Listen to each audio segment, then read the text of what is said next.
انہوں نے جواب دیا کہ سانپ اتنا بڑا ہے کہ ڈنڈے سے نہیں مارا جا سکتا، اور مصر ہوئے کہ میں اسے مار دوں۔ میرے پاس رائفل تھی، سانپ رائفل سے نہیں مارا جاتا۔ ان کے اصرار پر مجبور ہو کر میں نے کہا کہ اگر کوئی شخص گاؤں جا کر میری 12 بور کی بندوق اور کارتوس لے آئے تو مار سکتا ہوں۔ فوراً ہی 2 آدمی دوڑ پڑے اور ذرا دیر بعد میری بندوق لے آئے۔ ڈمیالی جانے کا یہی ایک راستہ تھا۔ راستے کے دائیں جانب گہرا کھڈ تھا اور بائیں جانب اونچا پہاڑ۔ سانپ غالباً کھڈ کی طرف سے آیا ہوگا۔ وہ اس طرح پڑا تھا کہ اس کا نصف جسم کھڈ کی طرف اگی ہوئی جھاڑی میں تھا، جسم کا چند انچ حصہ پگڈنڈی پر اور باقی بائیں جانب جھاڑی میں، گویا اس کے جسم کا صرف چند انچ حصہ نظر آتا تھا۔ میں نے اسی نظر آنے والے حصے سے ذرا آگے نشانہ لیا، اس خیال سے کہ اس کا سر کہیں قریب ہی ہوگا، اور کوئی 15 فٹ کے فاصلے سے فائر کیا۔ شامت اعمال کے جس جگہ چھرے لگے وہ اس کی دم کا بالائی حصہ تھا۔ خدا کی پناہ! ادھر فائر ہوا، ادھر کھڈ کے کنارے سے ایک غضبناک ناگ نے پھن پھنا کر سر اٹھایا اور مجھ پر حملہ کر دیا۔ میں وہ دہشتناک منظر کبھی نہیں بھول سکتا۔ زخمی سانپ کی کہاوت بہت سنی تھی، دیکھا نہیں تھا۔ 7-8 فٹ لمبا، گہرے سبز رنگ کا غضبناک سانپ قہر مجسم بنا چشم زدن میں مجھ سے 7-8 فٹ پر آ گیا۔ میں نے جلدی سے دوسرا فائر کیا، وہ خالی گیا، اور سانپ پھنکارتا ہوا 4-5 فٹ پر رہ گیا۔ بھاگنے کا بھی وقت نہیں تھا۔ میں نے بندوق ہاتھوں میں سنبھال کر کھڈ کی طرف چھلانگ لگائی اور 5 فٹ گہرائی میں کھڈ کی طرف نکلی ہوئی ایک چٹان پر کود گیا۔ کودا اس خیال سے تھا کہ ادھر سے مزید ہٹنے کا راستہ ہوگا، لیکن ادھر کوئی 100-150 فٹ گہری خندق نظر آئی۔ اوپر نظر اٹھی تو سانپ اور اس کی زبان لپ لپ کر رہی تھی اور پھنکاروں سے پتا پانی ہوا جا رہا تھا۔ دیکھتے ہی دیکھتے اس نے سر جھکایا۔ اب شاید وہ مجھ پر کودنے کو تیار تھا۔ میں نے بمشکل تمام بندوق میں 2 نئے کارتوس لگائی تھے کہ وہ کوئی 1.5 فٹ نیچے لٹک آیا۔ میں نے تیسری بار نشانہ لیا اور فائر کیا، یہ بھی خالی۔ اب موت بالکل سامنے تھی۔ اس پریشانی اور بے بسی کے وقت مجھے خیال آیا کہ یہ اسی ہڑیال کی نحوست کا نتیجہ ہے، اور میں کانپ کر رہ گیا۔ بندوق میں ابھی 1 کارتوس باقی تھا۔ میں نے ایک بار پھر ذرا ترچھے ہو کر نشانہ لیا اور فائر کر دیا۔ الحمدللہ یہ نشانہ صحیح لگا اور سانپ کے ٹکڑے اڑ گئے۔ اس واقعے کے دوسرے روز میں ابھی گاؤں میں ہی تھا کہ 2 آدمی قبیدہ خاطر گاؤں آئے۔ وہ دونوں کسی کاروبار کے لیے آڑا جا رہے تھے۔ راہ میں وہ منحوس لنگڑا مل گیا، جس پر نظر پڑتی وہ دونوں خوف زدہ گاؤں واپس آ گئے اور کاروبار ملتوی کر دیا۔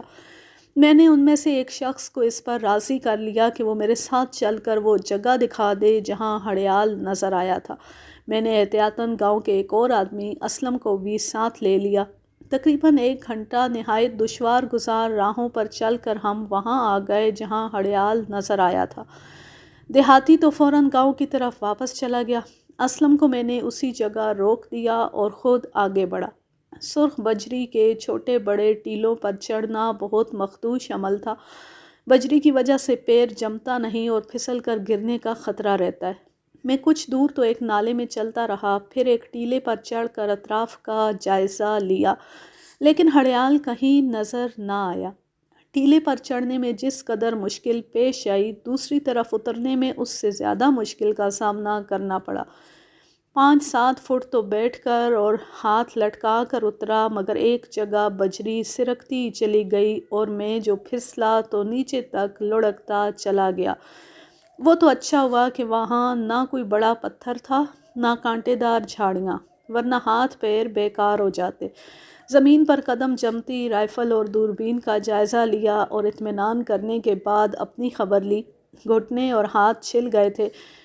ایک کے بعد دوسرا اور دوسرے کے بعد تیسرا ٹیلا اسی طرح طے ہوتا رہا، اور آخر چوتھے ٹیلے کی چوٹی پر پہنچتے ہی نظر سامنے کے نسبتاً شاداب پہاڑ پر گئی تو کوئی 700 گز دور ہڑیال نظر آیا۔ میں فوراً ٹیلے کی آڑ میں دبک گیا، ذرا دیر سانس درست کی، حواس جمع کیے اور پھر الٹے پاؤں واپس ہوا۔ اب وہ وقت تھا جب کہ شکاری کی ساری صلاحیتیں بروکار لا کر حصول مقصد میں معاونت لینی تھی۔ ٹیلے سے اترتی میں نے ہوا کا رخ دیکھا۔ براہ راست میری بو اس تک پہنچنے کا اندیشہ بہت کم تھا، تاہم میں نے فوراً مشرق کی طرف ہٹنا شروع کر دیا تاکہ بو پہنچنے کا کوئی امکان باقی نہ رہے۔ ساتھ ہی میں کئی میل کا چکر لگا کر اس پہاڑی کی طرف بڑھنے لگا جس کے میدان پر وہ بھوت کھڑا تھا۔ میں نے 9 بجے ہڑیال کو دیکھا تھا اور 11:15 بجے تک نالوں میں بھٹکتا، جھاڑیوں میں الجھتا اور بجری پر پھسلتا آخر کار اس پہاڑی کی پشت پر آ گیا جس پر وہ لنگڑا جھاڑیوں کی نرم کونپلیں نوچ رہا تھا۔ میرے اور اس کے درمیان اب صرف ایک بلند پہاڑی حائل رہ گئی تھی۔ کبھی مجھے خیال آتا کہ ہڑیال بھاگ نکلا ہوگا اور میری کوششوں محنت ضائع ہوگی، کبھی خیال آتا کہ یہ ہڑیال کوئی خبیث روح ہے اور اس کی نحوست مجھے بھی متاثر کرے گی، لیکن ان تمام خیالات پر اس کی ہلاکت اور سینگوں کے حصول کا ارادہ غالب تھا۔ اب اور زیادہ احتیاط کی ضرورت تھی۔ میں پیٹ کے بل ایک ایک انچ رینگتا اوپر چڑھنے لگا۔ دل کی حرکت کا یہ عالم تھا جیسے ابھی سینے سے نکل بھاگے گا۔ سانس جیسے اکھڑ گئی تھی، حلق میں کانٹے پڑ رہے تھے اور گھٹنے اور کونیاں لہو لہان ہوئی جا رہی تھی، لیکن میں آگے ہی آگے بڑھتا رہا، حتیٰ کہ اوپر پہنچتے پہنچتے بالکل بے دم ہو گیا۔ ایک گنجان جھاڑی کی آڑ میں لیٹ کر میں نے رائفل سامنے رکھی اور دوربین کے ذریعے ہڑیال کو تلاش کرنے لگا۔ میں جس جگہ تھا وہاں سے کوئی 500 گز شمال کی طرف جنگلی بیری کی جھاڑیوں کے سائے میں ہڑیال کھڑا تھا، گویا میری اتنی مشقت کے باوجود فاصلہ بدستور قائم تھا۔ بہرحال میں نے ایک لمحہ ضائع کیے بغیر پہاڑی سے اترنا شروع کر دیا۔ ایک بار پھر وہی جھاڑیاں تھیں اور وقت تھا کہ بھاگ رہا تھا۔ پیاس کی شدت سے زبان اب اکڑنے لگی تھی۔ میری پانی کی بوتل اسلم کے پاس تھی۔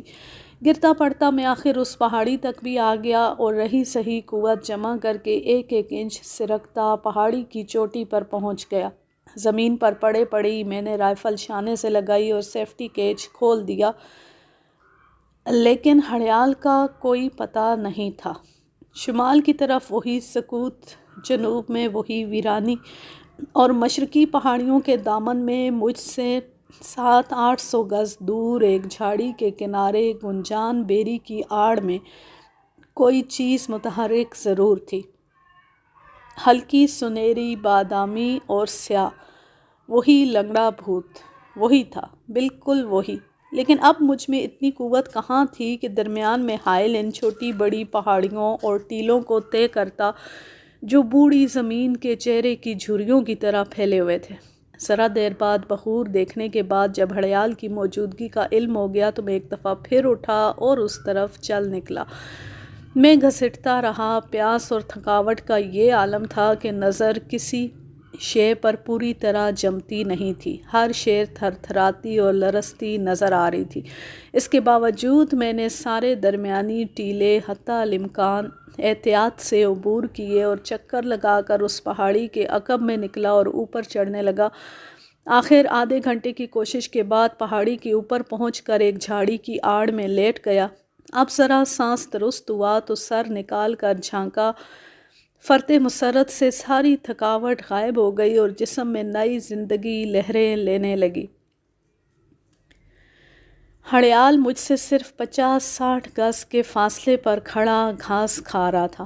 ڈمیالی کا بھوت، خبیث روح، وہ منحوس ہڑیال جس سے اس علاقے کے لوگ دہشت کھاتے تھے اور جس کے حسین سینگوں نے مجھے 6 روز سے پریشان کر رکھا تھا، اب وہ میری زد میں تھا۔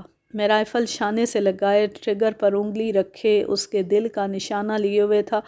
اس کے غیر معمولی لمبے سینگ سورج کی شعاؤں میں چمک رہے تھے اور میں سوچ رہا تھا کہ نہ صرف اس کے سینگ ہی میرے ڈرائنگ روم کی زینت بنیں گے بلکہ اس کی قبائے زریں کمرے کے فرش کو حسن بخشے گی۔ مجھے اس وقت اس چالاک ہڑیال کا بال بال نظر آ رہا تھا۔ دوربین کی وجہ سے ایسا معلوم ہوتا جیسے وہ مجھ سے چند قدم کے فاصلے پر کھڑا ہے۔ یکبارگی ہڑیال نے سر اٹھا کر اس طرف دیکھا جدھر میں تھا۔ میں نے سانس روکا اور آہستہ سے ٹریگر دبا دیا۔ آواز کے ساتھ ہی ہڑیال زمین پر تڑپتا نظر آیا۔ 220 گرین کی گولی اس کی عیاری اور نحوست کا خاتمہ کر چکی تھی۔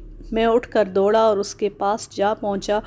گولی سینے پر پڑنے کی بجائے شانے سے 3 انچ پیچھے، ریڑھ کی ہڈی سے 2 انچ نیچے لگی تھی۔ نرم سیسا ہونے کی وجہ سے گولی پھٹی اور ریڑھ کی ہڈی توڑتی پار نکل گئی۔ میں نے رائفل ایک طرف رکھی اور کمر کی بیلٹ سے چھرا نکال کر ایک گھٹنا ہڑیال کے شانے پر رکھا اور سر پکڑ کر ذبح کرنے کا ارادہ کیا ہی تھا کہ وہ تڑپ کر گرفت سے نکل گیا۔ کئی دفعہ کوشش کی لیکن ناکامی ہوئی تو میں نے اسلم کو آوازیں دینا شروع کی۔ میں جانتا تھا کہ فائر کی آواز سننے کے بعد وہ دوڑتا ہوا آ رہا ہوگا۔ یہ خیال درست ثابت ہوا اور وہ چند منٹ بعد ہی آ پہنچا۔ اس نے ہڑیال کو پکڑا تو میں نے اس بھوت کو جنت کی خاک بنا دیا۔ اس کے سینگ 25 انچ لمبے تھے۔ میرا خیال ہے کہ قیام پاکستان کے بعد سے اب تک اس سے بڑے سینگوں کا ہڑیال نہیں مارا گیا ہوگا۔ یوں یہ زبردست اور قدرے مختلف کہانی اپنے اختتام کو پہنچی۔ اب میں لیتی ہوں آپ سے اجازت۔ جہاں رہیں خوش رہیں، شاد و آباد رہیں، ہنستے مسکراتے رہیں، اور اگر شکاریات کے موضوع پر آپ کہانیاں پڑھنا چاہتے ہیں، سننا چاہتے ہیں تو اس چینل کو سبسکرائب ضرور کر لیں۔ اللہ حافظ، اللہ نگہبان۔